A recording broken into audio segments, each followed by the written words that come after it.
They thought their dog had turned on their son. They had it exactly backwards. The crying started at 6:14 in the evening. Not unusual. Felix was 20 months old and had strong opinions about dinner time, about the wrong fork, about the lid on his sippy cup sitting at an angle that offended him. His parents had stopped trying to interpret the specific cry. They simply responded. But on this particular Tuesday, in late October, the cry was different, lower somehow, less sharp, and before either parent could get to him, Baron was already there. Baron was a 4-year-old German Shepherd, 85 pounds, bought as a family protection dog and turned, through no particular effort, into a family companion. He had been around Felix since the boy came home from the hospital at 3 days old. He had been, by every measure, perfect, careful, the dog that moved sideways when Felix lurched forward learning to walk, the dog that held still while Felix climbed his back treating him like a piece of living playground equipment. Predictable, known, until the cry changed. Baron circled Felix, not once, not twice, a continuous, low circling, his body between the toddler and the walls, nose dipping toward the boy's face on each pass. Felix screamed louder. Baron did not stop. Eloise Svensson crossed the kitchen in 4 steps and pulled Baron back by the collar. He did not resist. He sat beside her. He watched Felix. Then he stood up and moved back toward the crying child. He did it 3 times before Eloise called for her husband, Tomas. Tomas was a pediatric EMT. He had 9 years in emergency response. He looked at the dog circling a screaming toddler, and he read it exactly the way his training had prepared him to read it. A large breed becoming resource-aggressive around a vulnerable child.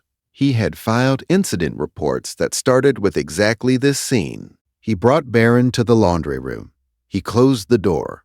He walked back to Felix and found the boy's cry settling into something quieter, and he felt the specific relief of a problem handled. He felt, in the way trained people feel when they apply a framework and it fits, the click of the right answer. Felix ate dinner.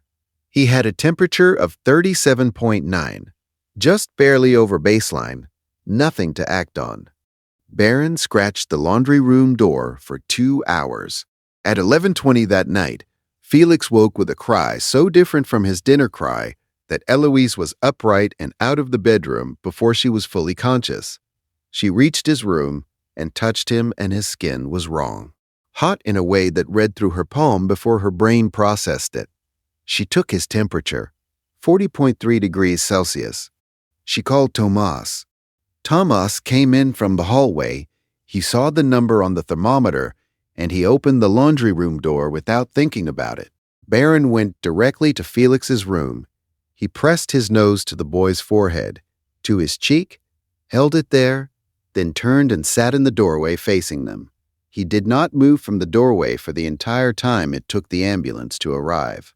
The pediatric physician at the emergency center, Dr. Agustin Ferreira, diagnosed bacterial meningitis, a rare, fast, and in cases where the fever was not caught early, devastating infection. Felix's white blood cell count placed the infection at a stage that, had it progressed another 4 to 6 hours untreated, would have involved a different set of outcomes than the one they were currently managing. Tomas stood in the hospital corridor at 2 o'clock in the morning and replayed Baron circling the boy in the kitchen.